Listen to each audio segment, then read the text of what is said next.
यानंतर बघूया शिंदे गटासंदर्भातली एक ब्रेकिंग न्यूज येते। ठाणे, नाशिक, रत्नागिरी आणि संभाजीनगर, पालघरच्या जागेवरून महायुतीमध्ये तिढा निर्माण होण्याची शक्यता आहे। या चारही जागा आपल्यामध्ये आहेत अशी भूमिका मुख्यमंत्री एकनाथ शिंदेंनी बोलावलेल्या बैठकीमध्ये घेण्यात आली आहे। तर कोणत्याही परिस्थितीमध्ये विद्यमान खासदारांवर अन्याय होऊ देणार नाही असा विश्वास मुख्यमंत्री शिंदेंनी व्यक्त केला आहे। दरम्यान आजच्या बैठकीमध्ये काँग्रेसचा एक मोठा नेता शिवसेनेच्या संपर्कात असल्याची माहिती मुख्यमंत्र्यांनी दिली आहे। काँग्रेसचे काही आमदारही संपर्कात असल्याचं त्यांनी यावेळेला सांगितलं आणि यामुळे शिवसेनेत काँग्रेसचा मोठा नेता कोण आणि आमदार कोण प्रवेश करणार याबाबतची चर्चा आता सुरू झालेली आहे। आम्ही ज्या जागांच्या बद्दलचे आग्रह आहोत त्यात नाशिक आहे, प्रामुख्याने संभाजीनगर आहे, ठाणे आहे, पालघर आहे आणि आणखीन एक दोन जागा ज्या आहेत कोकणातली जागा आहे सिंधुदुर्ग, ती ज्या जागावर आजही आम्ही आग्रही आहोत। यावरचा तोडगा मला वाटतं आज किंवा उद्यापर्यंत निघेल। यानंतरची ब्रेकिंग न्यूज आहे। कल्याण लोकसभा मतदारसंघातली अखेर महायुतीतील कल्याण लोकसभा मतदारसंघाचा तिढा सुटलाय। उपमुख्यमंत्री फडणवीस यांनी श्रीकांत शिंदे यांच्या उमेदवारीची घोषणा केली आहे। श्रीकांत शिंदे यांना कल्याणमधून निवडून आणणार असा विश्वास सुद्धा देवेंद्र फडणवीस यांनी व्यक्त केलाय। श्रीकांत शिंदेंना भाजपमधून विरोध नसल्याचं सुद्धा यावेळेला फडणवीस म्हणालेले आहेत। कल्याण लोकसभेच्या रिंगणामध्ये श्रीकांत शिंदे विरुद्ध वैशाली दरेकर यांच्यामध्ये थेट लढत होणार आहे। कल्याण लोकसभेचा सामना कसा असेल पाहूया, त्या संदर्भातला एक स्पेशल रिपोर्ट। श्रीकांत शिंदेच कल्याणचे सुभेदार होणार?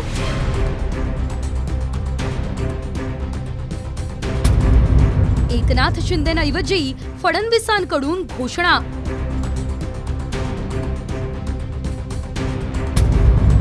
भाजपाचे नाराज शिलेदार शिंदेंसाठी लढणार?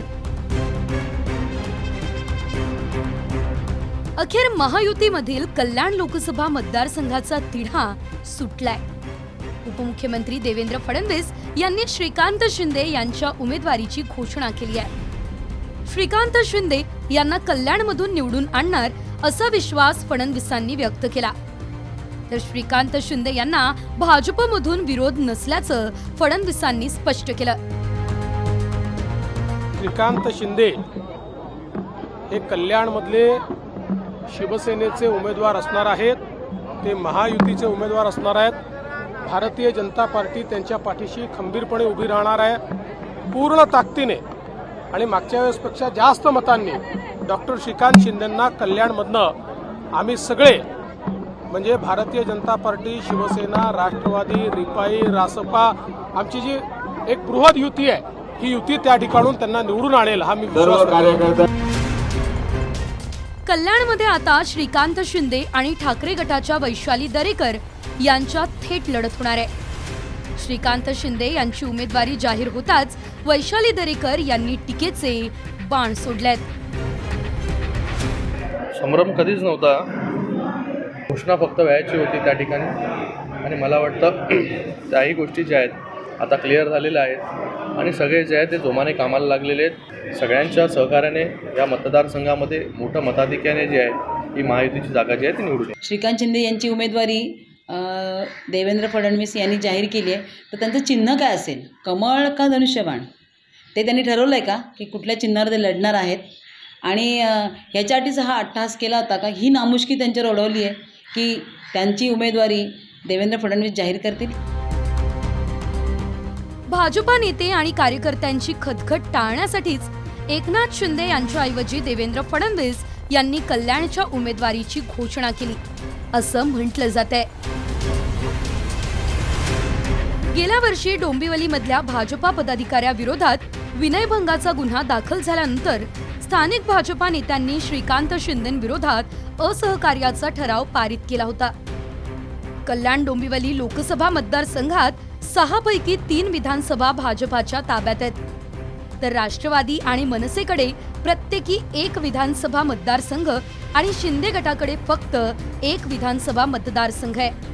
याशिवाय गणपत गायकवाड गोळीबार प्रकरणानंतर भाजपा पदाधिकारी शिंदे गटावर चांगलेच नाराज असल्याचं कळतंय। याच चिंतेतून गणपत गायकवाड यांची भाजपमधून हकालपट्टी करण्याची मागणी शिंदे समर्थकांनी केलेली आहे। की गणपत गायकवाड यांची पहिले तर भाजप पक्षातून हकालपट्टी करावी, कारण अशा प्रवृत्तीच्या लोकांना पक्षात ठेवणं हे योग्य नाही आणि अशा लोकांची हकालपट्टी केली तरच ते या युतीसाठी योग्य राहील. आणि मी तुम्हाला सांगू इच्छितो की सर्व भाजपचे कार्यकर्ते मनापासून खासदार डॉक्टर श्रीकांत शिंदे यांचं काम करत आहेत आणि कुठेतरी काहीतरी दबाव तंत्र वापरण्यासाठी हे केवळवाना प्रयत्न काही लोक आपल्या माध्यमातून करत आहेत. दुसरीकडे कल्याणच्या उमेदवारीचा वाद सुटला तरीही ठाण्याच्या उमेदवारीचा तिढा सुटलेला नाहीये. ठाणे लोकसभा कमळावर लढली पाहिजे असं स्पष्ट मत भाजपा आमदार संजय केळकर यांनी व्यक्त केलंय. भारतीय जनता पार्टीच्या उमेदवाराने कमळावरच लढलं पाहिजे आणि कमळच दिल्लीला त्या ठिकाणी गेलं पाहिजे, हे निश्चितपणे ही भूमिका आहे की उमेदवार एका पक्षाचा, चिन्ह दुसऱ्या पक्षाचं, हे वैयक्तिक जर मला विचारलं तर मला ते पटणारं गोष्ट नाही आहे. ज्या पक्षाचा विचाराचा उमेदवार आहे त्या पक्षाचं चिन्ह त्याच्याकडे असलं पाहिजे आणि त्याच्यामुळे जर भारतीय जनता पार्टीचा उमेदवार असेल तर तो कमळावरच लढला पाहिजे अशी निश्चितपणे माझी भावना आहे. आगामी काळात कल्याण लोकसभा निवडणुकीच्या रिंगणात हाय व्होल्टेज ड्रामा बघायला मिळणार आहे. शिंदेंचा बालेकिल्ला भेदण्यासाठी ठाकरेंकडून वैशाली दरेकर यांना रसद पुरवली जाणार आहे. मात्र भाजपा नेते आणि कार्यकर्त्यांची खतखत रोखण्यात श्रीकांत शिंदेंना यश मिळेल का, हे पाहणं महत्त्वाचं ठरेल. ब्युरो रिपोर्ट, साम टीव्ही न्यूज, कल्याण, डोंबिवली.